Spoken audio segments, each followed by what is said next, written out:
Good morning, Grace-Toti. Another look at the amazing world of God today.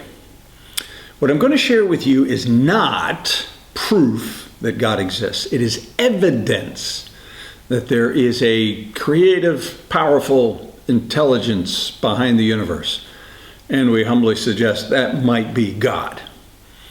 In our everyday world, if there is a mathematical or functional design in a thing, it is evidence of laws or choices made by someone behind those things. In other words, an intelligence. Evolution's idea of random mutation and natural selection with no intelligence just doesn't cut it. The forces in the cosmos are too finely tuned. There's too much beauty and symmetry. Why isn't everything just a gray bubbling goo? That's what evolution would do. But no, there is this amazing world that we live in. I begin again with Romans 1:18-20, which says, "For the wrath of God is revealed from heaven against all ungodliness and unrighteousness of men, who because of their rebel hearts suppress the truth. For what can be known about God is plain to them, because God has shown it to them. For his invisible attributes, namely his eternal power and divine nature, have been clearly perceived ever since the creation of the world in the things that have been made. So they are without excuse." In the midst of a world that mocks God, we can be so thankful that he has given us evidence to enjoy our faith in him. God is like the wind. We can't see him, but we can see his effects. We can see where he has been, what he has done. You see, things have fingerprints, and today we'll see God's fingerprint, even in our own fingerprint. You may have guessed it, I'm talking about the Fibonacci series today. This sequence of numbers was discovered by a mathematician named Leonardo Bonacci back in the 1200s, so during the Renaissance. I'm not sure, but I don't think any of you were around back then. This is how you build the series. Now, if you just follow, be patient, I'll put the numbers down here at the bottom of the screen. Start with 0, then add 1. Then you add those two numbers together and you get 1. Simple enough. But we keep going, adding the last two numbers together. So 1 plus 1 equals 2. Then 1 plus 2 equals 3. Then 2 plus 3 equals 5. 3 plus 5 equals 8, okay? You see how the numbers are building? 5 plus 8 equals 13, and then 8 plus 13 equals 21, and so on. So here's the sequence. The next number in the sequence is the sum of the two numbers before it, all the way up to infinity. Okay, you say, big deal, all right? Okay, just give me a minute now. What Fibonacci did was he drew boxes next to each other, like this, with dimensions in it. 1 by 1, and 1 by 2, and then a 3 by 3, and then a 5 by 5 box, and then an 8 by 8, 13 by 13, then 21 by 21. And guess what? It made a rectangle, a very important rectangle. I'll come back to that. But as Fibonacci drew a curved line connecting the diagonal corners, he found that he got a spiral. Now, this spiral is throughout most of the creation. Here's a sunflower. The number of petals is a Fibonacci number.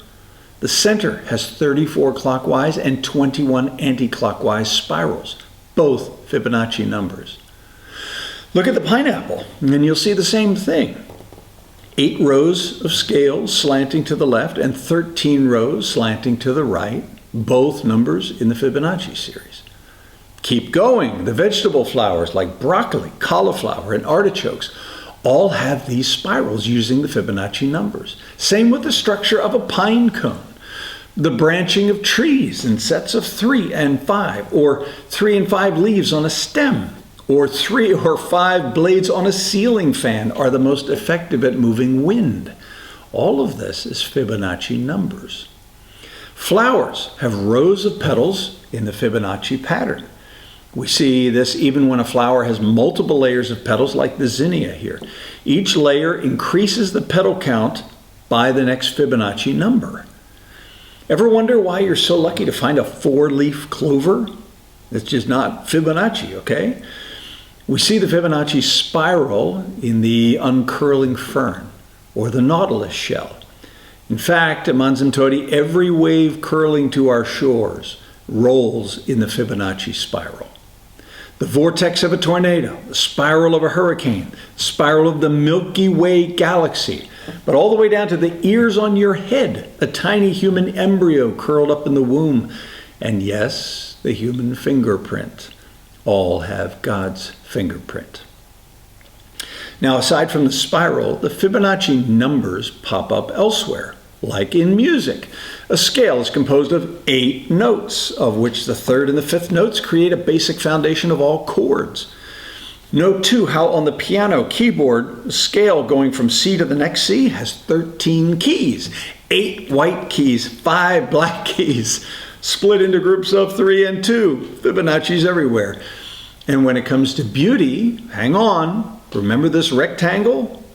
Its proportions are known as the golden ratio, so 1 high to 1.618 wide.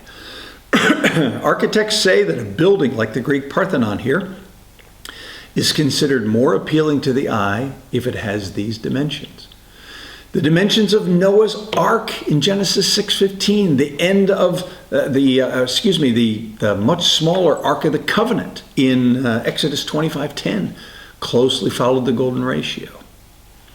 Is beauty in the eye of the beholder? Well, you know, mathematicians and beauticians do not often keep company, but they do when it comes to trying to discern what makes a woman's face beautiful. And they are fairly certain that it has to do with symmetry and proportions based on the golden ratio of Fibonacci. In fact, the faces of some models are now being digitally altered to the golden ratio proportions.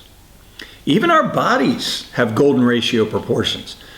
You know, I think I can hear some laughter right now. Listen, the measurement from your navel to the floor and from your navel to the top of your head is that split in the golden ratio. I can hear somebody mumbling, you know, my husband ain't got no golden ratio. Do I hear you getting out a tape measure? Put that thing away. Listen, even your DNA, the double helix, has the golden ratio of 21 to 34 in every one of its spirals. Look at your fingers. The little bone times 1.618 is your middle bone. And your middle bone times 1.618 is the size of your last bone. Your hand times 1.618 gives you the length of your forearm. And the list goes on. So looking at all of this, what can we conclude?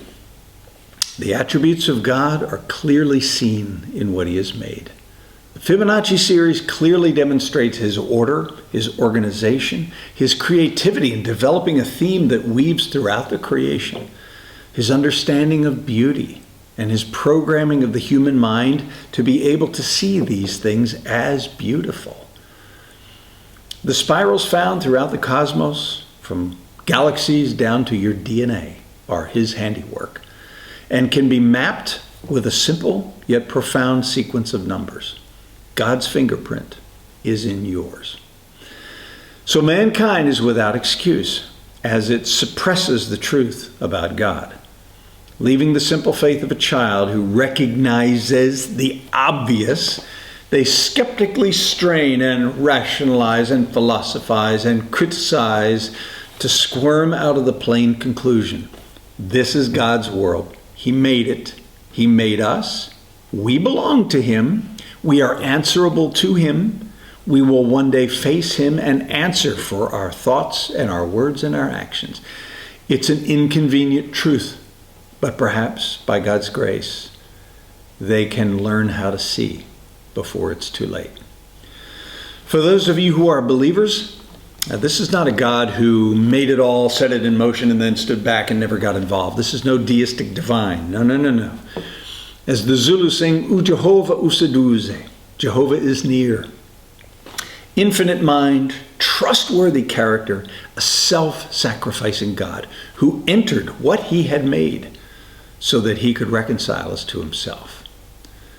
Well, listen, you have a great Thursday, and be on the lookout for the Fibonacci spiral. You may even see it in your own experience in God's Word as you come back over and over again to truths that you thought you understood, but now as you spiral inward, you see them on a deeper level, moving closer to God himself. Keep well.